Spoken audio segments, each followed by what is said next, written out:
You know, to say you wouldn't catch me dead in New York City is an understatement because to be in New York City is literally where people will have to catch you dead. They will kill you, and there's nothing you can do about it. And if you try to defend yourself, if you try to save others, you will be prosecuted to the full extent of the law, especially if you are white. I've warned people in the past the direction that New York is going. If you're white, if you're Jewish, you are no longer welcome. And they are heavy handed when it comes to enforcing any and all laws against you, i.e., Mr. Daniel Penny, the hero that protected those people that were being threatened by that monster on that New York subway that day that he choked into submission. And then the man passed away, and they literally drug him through hell trying to charge him. He was eventually exonerated because he did the right thing. But it just goes to show you that the United States Republic is wavering. It's not there anymore. There's a few holdouts. The great state of Texas, we just did a video about it, where a homeowner killed 2 out of 3 of the intruders, and he's seen as a hero. But this is New York City. And in my opinion, this man is a hero, but they're going to lock him up. Now, they couldn't charge him. They couldn't lock him up for shooting the muggers. So what they did was they went into, well, what gun did he use? And they're charging him over having an unregistered firearm. Now, if this was someone who was Muslim or someone that was black or Hispanic, they wouldn't have even brought, Alvin Bragg wouldn't have even brought the charges against him. But remember, this is a very highly racist administration being ran in New York, where they hate white people. They blame them for all their problems. And that sentiment is spreading amongst these communist cutouts that we're seeing in the United States. And people don't seem to realize where they are. I keep telling people you got to be mindful about who you are, where you are, and where you choose to live, because that can determine your future. The United States is not 50 states that are the same. You know, each state is pretty much its own separate country. And in this particular country, in this state, if you're in New York City and you're white, they don't want you there anymore. So they're going to do what they can to scare you out. I'll let you guys listen to the story. How did you feel about the outcome of today's court appearance? Well, we don't like it. I think that if this was a state and a city that had its affairs in order, Mr. Foehner would be getting a plaque, not a prison sentence.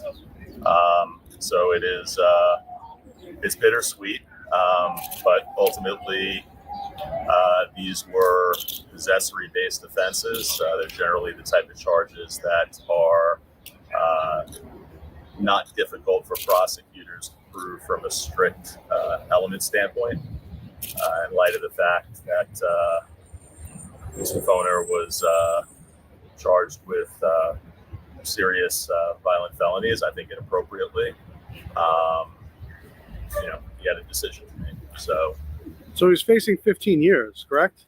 Well, he's facing 15 years. I mean, one thing I will certainly applaud the Queen's District Attorney's Office and Melinda Katz with is that they did not prosecute Mr. Foehner for any murder or any homicide-related offenses, which he could have been facing a life sentence. So ultimately, the sentence is a lot better than what it might otherwise be, and that's part of the reason we motivated the plea. It's a crying shame that you have to be grateful that you weren't charged for defending yourself. Just let that sink in. If he would have let these people rob him and kill him, he wouldn't be here today. The criminals would have, they're not going to hunt down the criminals. They never do. That was one of the biggest parts. That's one of the biggest consequences of defund the police. And if you talk to the police, they'll tell you they don't have enough money to even do investigations anymore. So a lot of their kits and a lot of their evidence is just sitting there. They no longer have the budget or the manpower to go through it.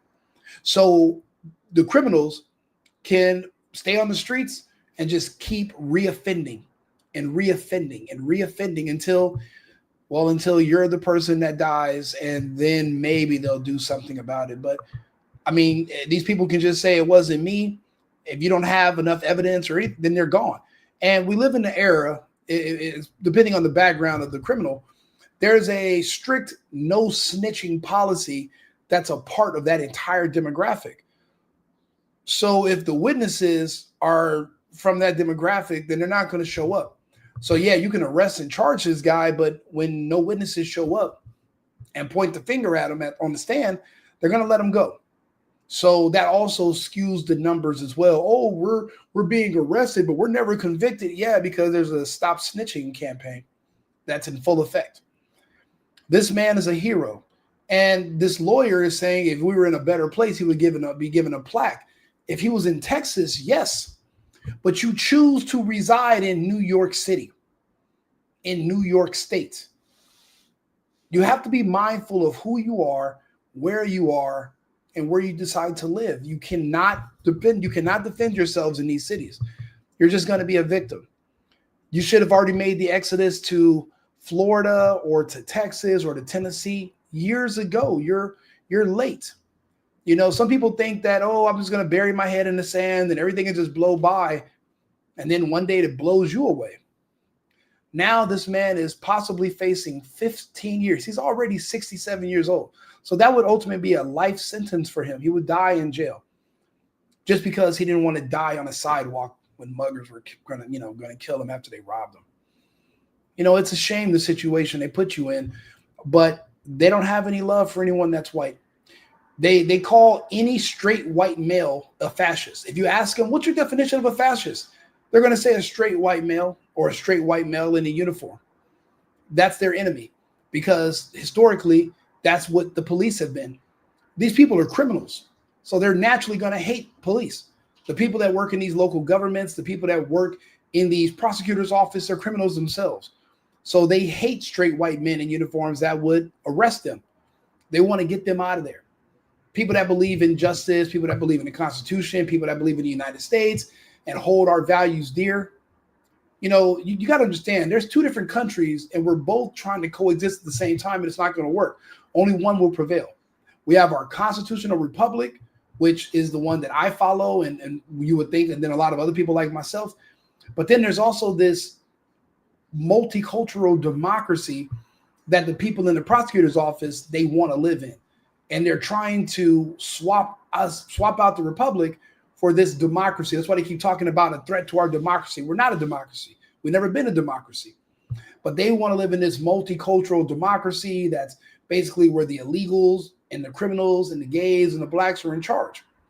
If you want to live like that, instead of going to war and ultimately being wiped out by us, why not just move to another country and start your own multicultural democracy somewhere else?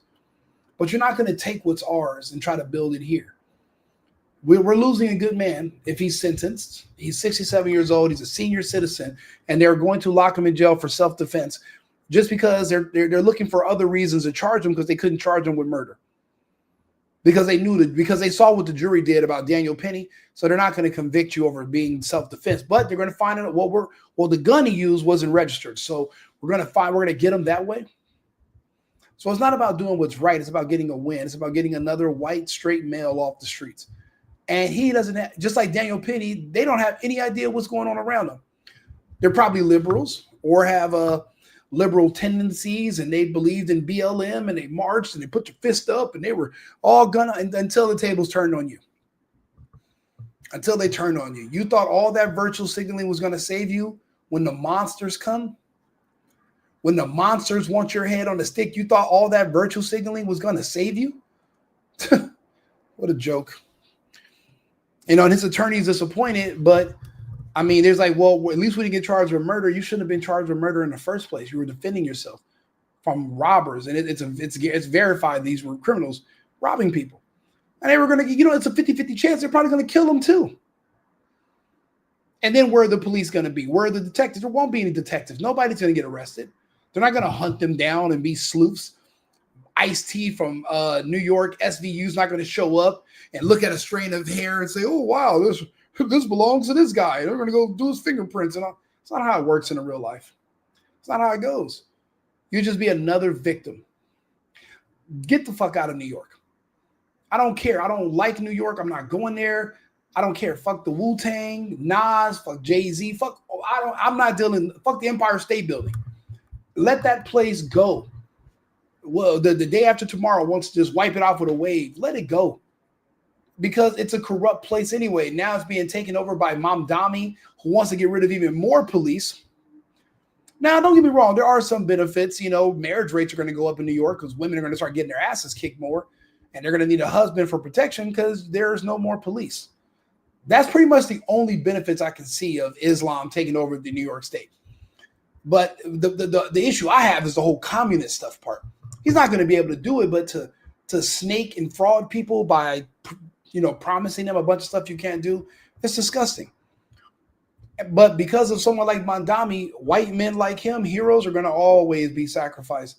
They don't love them. They don't want them there.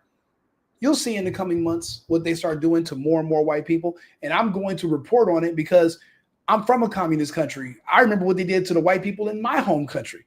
And that's why when you go to Cuba, all the Cubans look like me. You go to Florida, all the Cubans look like my mom. There's a reason why. They use this whole, well, communism is the cure to racism, and that's how they sell you on it. But it's really just a trick to get you to go out and do their dirty work for them and go against the people that are actually going to fight back, that could have the power to make changes. But you know they say a hard head will make a soft ass. So some things you're gonna have to learn the hard way. Like and subscribe, share the video. Right wing Rico, the single boyfriend. Remember, America first, America only.